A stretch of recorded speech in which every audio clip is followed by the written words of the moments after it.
Hello? Yes. Is this Eric? Yeah.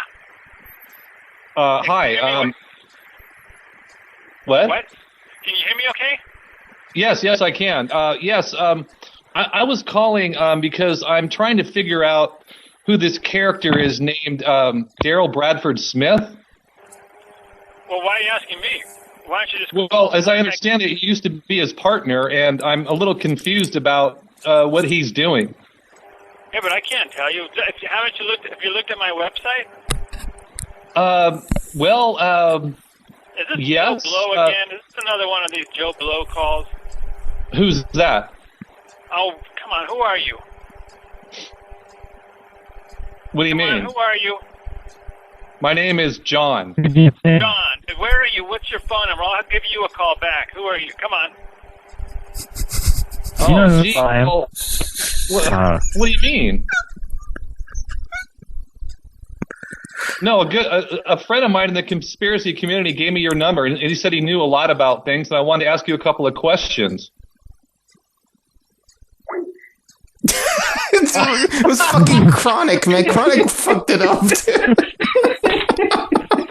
Oh, I just shut off my mic. I was laughing so hard.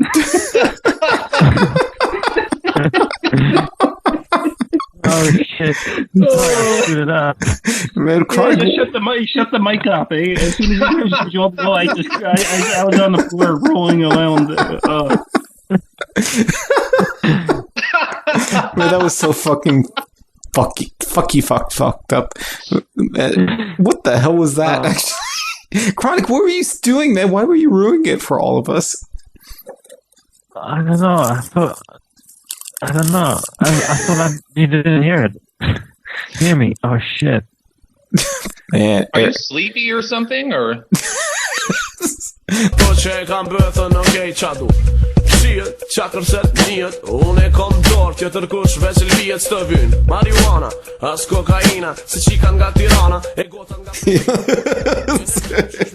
Yeah, that was pretty fucked up, okay? It didn't go the way we planned and shit, but it was still humorous. But, that's not the funny part.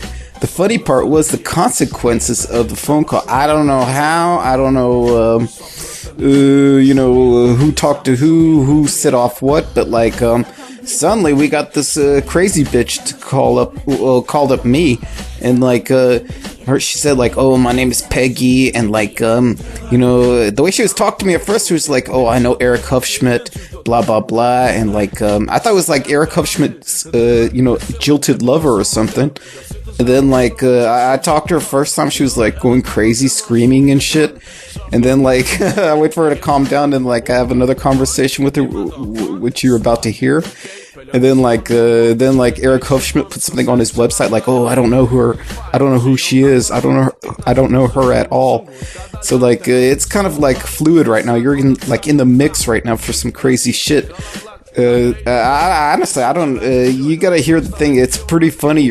When you go through it, and I was trying so hard not to laugh when I was talking to Peggy, but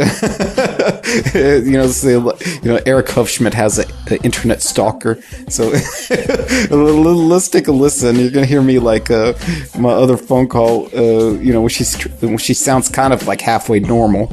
So let's take a listen to it. Shumë di me div Sa bëthën e mirë Shumë di me div Zemër shumë di me div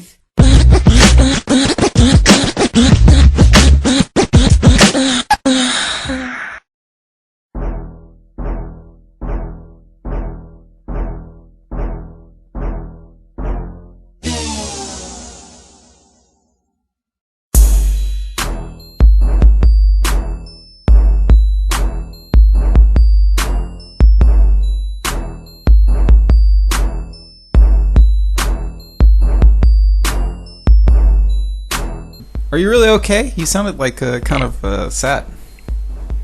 I'm either in the midst of the biggest scam on me that I've ever imagined, or there's two possibilities, and I called you to see if I could figure out what he's really up to. I don't think he's dangerous to me, and I think he's helping me, but he's an unusual person. Oh yeah, that he is. Everybody. That's why a lot of people keep away from him. I'm not scared of him, and I respect him an awful lot. Yeah, but he won't be honest with me. Yeah, I was just wondering. I've never actually met Eric Huffschmidt. What does he look like? How tall is he? And like 6 feet tall. Okay. And I've never met him. I've never met him either. Okay. But I've talked to him for a long time. Really? Like a year or something? More than that. Okay. About at least 2 and probably more. I first contacted him just like I contacted everybody to try to get some help from what was happening to me. I contacted Alex, Alex Jones, and he. Oh. They were telling him he's in the network, and they were telling him what was happening with me, and he embarrassed me on the air twice to try to get me to stop calling because I was telling what was happening in Ohio. It's taken over by the mob, by the Jewish mafia. Oh yeah, I've read. There was a certain caller to Michael Collins Piper. He used to always bring that up, talk about the history of the mob in Ohio. Well, it's the Jewish mob now. They took over about 1995 in Cincinnati. Although my trouble started a few years before that. I had 3 and 4 different occasions. I was working in the courthouse. I couldn't get a job as a lawyer, but I was working as a title searcher. And they had people assault me and different things like that, and then set it up so that criminal charges would be filed against me. And I was always found not guilty until one time in 1997 when they found me guilty by telling me I had a different charge against me, and it was unconstitutional. They claimed that I had my stereo too loud and arrested me at my house in Norwood, Ohio in 1997. But what it really was, which they didn't tell me, they charged me with giving the finger to a cop. Now, giving the finger to a cop is legal in Ohio, and it's constitutional, it's free speech. I think so. They even put me in jail for it. They gave me 3 months, but they reduced it to 3 days. And of course, when I got out, I found out about it, and they were kind enough to tell me. Then I tried to have it overturned several times, and well, look, what happened was, I've been harassed since law school, and because I say what I think, but I'm not very controversial, except that Jews are a little sensitive. Oh yeah. And since University of Cincinnati is a Jew school, no question. Mm-hmm. Listen, I did want to ask you. I'm not trying to trap you or anything, but when I was in Sweden, I was in Linköping, or Linköping, as they say. Linköping. Yes, I have my friend lives there. He's a school teacher up there in the high school. He's the one I was living with back in 1980. That was a long time ago. What can you tell me about Eric? Anything that you feel free to, anyway. Well, it's like this. I personally, I've stated on my show, I believe he does work for intelligence agencies, but not as any high level. Just basically a rather low level person, more of a field agent. That's what I kind of see him as, and it's hard to explain right now because it's rather late at night here in Sweden. I'm about to actually have some other things to take care of tonight. But the reason I wanted to talk to you was this. Like, I have my own radio show called the Joe Blow Conspiracy Show. Yeah. I was wondering if you care to, you'd like to join us, and you could discuss this in an open forum. If you can convince me that he is actually not who he says he is and not what he says he is, I would be glad to. Sure. The simplest thing is the software. I've worked more than 10 years as a software programmer, engineer, everything within IT. His so-called CAD package not only is it extremely outdated, I've asked around and looked to other IT companies. No one's actually ever used it. Well, you mean that's called a front. That's a front company. Well, I thought it was, and I thought it was.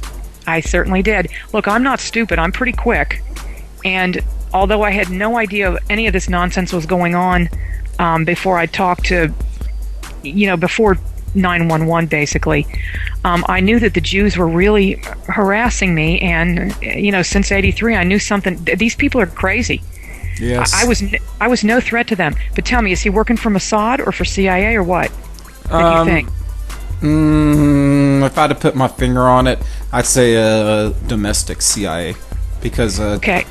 even though he has relatives with the Rupert Murdoch and all, I don't see him as a British agent or a Mossad agent. No, it's I see him just as local.